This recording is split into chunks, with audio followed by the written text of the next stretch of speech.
The city did not rise from the land, it rose from water. Long before marble palaces and gilded halls, there was only a lagoon, shallow, shifting, uncertain. Mud banks exposed at low tide, channels that moved with the seasons. A place no empire wanted, a place armies could not march across, a place the sea both protected and threatened. Here, people came not to conquer, but to survive. They drove wooden piles deep into the soft earth.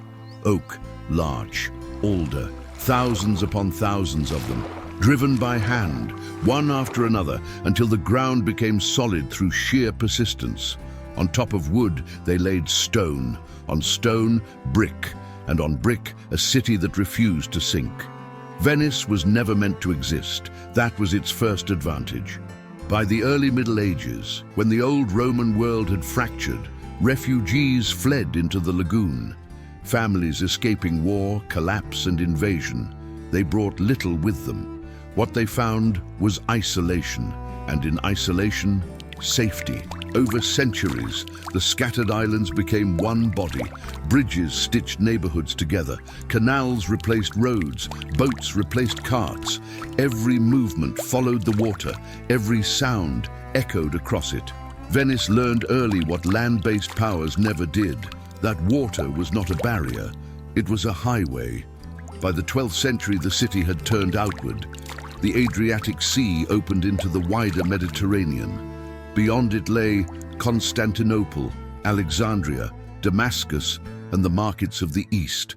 Spices, silks, pepper, cinnamon, cloves, goods that weighed little but were worth fortunes. Venetian ships did not wander. They followed routes refined by generations. Convoys moved on strict schedules. State-controlled galleys sailed together, armed and organized, protecting commerce with discipline rather than force. Trade was not chaos, it was policy. At the heart of Venice stood the arsenal, a vast industrial complex unlike anything else in Europe. Here ships were not built slowly, one at a time, but assembled with precision, standardized parts. Skilled labor divided into tasks. Hulls moved from station to station like objects on an invisible line. At its height, the arsenal could produce a warship in a single day. The sound of it never stopped. Hammers, saws, commands shouted across timber and rope. Thousands of workers passed through its gates each morning. They were paid wages, they were specialists, and they belonged not to guilds, but to the state. Venice did not rely on feudal armies, it relied on systems. From the arsenal, ships flowed outward. Some carried soldiers, most carried goods. Together, they formed the bloodstream of the Republic. The city grew rich not by owning land, but by controlling movement. Whoever wished to trade between east and west passed through Venetian hands, and Venetian hands took their share. By the 14th century, Venice stood at the center of Mediterranean commerce. Its merchants operated from ports across the sea, Crete, Cyprus, Dalmatia, outposts that secured supply lines and enforced contracts. The empire was not contiguous. It was connected. Venice ruled by ledger.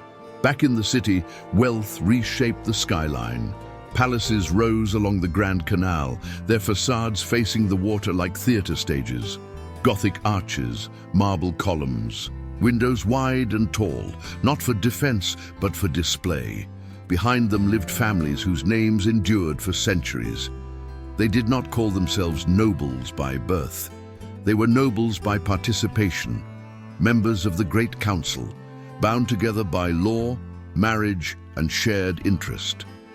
This was not a monarchy, nor a democracy. It was a republic designed to last. The Doge stood at its head, elected for life, powerful yet constrained.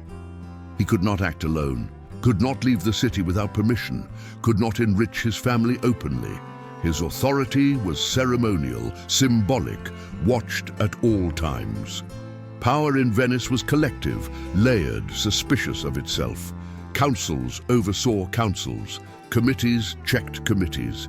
Decisions passed through multiple chambers before becoming law. Secrecy was not a flaw. It was a feature. The city trusted systems more than individuals. Everywhere, commerce dictated rhythm. At dawn, boats filled the canals. Fishermen returned with the night's catch. Porters waited at docks. Merchants reviewed cargo under covered arcades. Contracts were signed. Loans issued. Risks calculated. Money moved faster than goods. Venice became a financial innovator out of necessity. Long-distance trade required credit, insurance, shared risk. Merchants invested in voyages they never joined. Profits were divided, losses absorbed. Failure was expected, collapse was managed. At the Rialto, the city's commercial heart, voices overlapped in dozens of languages: Greek, Arabic, Hebrew, German, Slavic tongues from the north, Venetian dialect woven through them all. Deals were struck not in palaces, but in public spaces. Reputation mattered. Trust was currency. And yet, beneath the polished surface, tension remained. The same ships that carried spices also carried people. Sailors recruited from the mainland. Oarsmen pressed into service. Men who lived between voyages in crowded quarters, sleeping close to the waterline. Life at sea was brutal. Disease spread quickly. Storms erased entire crews. Pirates hunted the trade routes Venice claimed to control. Not every ship returned. The city remembered its successes more than its dead. On land, inequality hardened into structure. While merchants dined under painted ceilings, laborers crowded into narrow alleys. Wooden balconies leaned over canals thick with waste. Fresh water was scarce, collected from rain, and stored in stone cisterns beneath public squares. The city floated. Its people struggled, yet Venice endured because it adapted. When rivals rose, Venice shifted strategy. When Genoa challenged its dominance, wars followed. Fleets clashed across the Mediterranean. Victories were temporary, losses instructive. Venice learned when to fight and when to withdraw. It avoided endless wars of expansion. Territory was useful only if it protected trade. The Republic preferred balance to conquest, but balance is fragile. By the late 15th century, the world began to change. New routes opened beyond the Mediterranean. Portuguese ships rounded Africa. Spanish fleets crossed the Atlantic. Spices no longer needed Venetian intermediaries. The sea that had once been Venice's domain was no longer enough. Trade declined slowly, then steadily. The arsenal remained active, but the orders grew fewer. Palaces still gleamed, but repairs were postponed. Foundations weakened. Water crept higher, floods became more frequent, high tides pushed deeper into the city. Wooden piles, once preserved by constant submersion, began to rot as water levels shifted. Venice had mastered movement across water. It had not mastered time.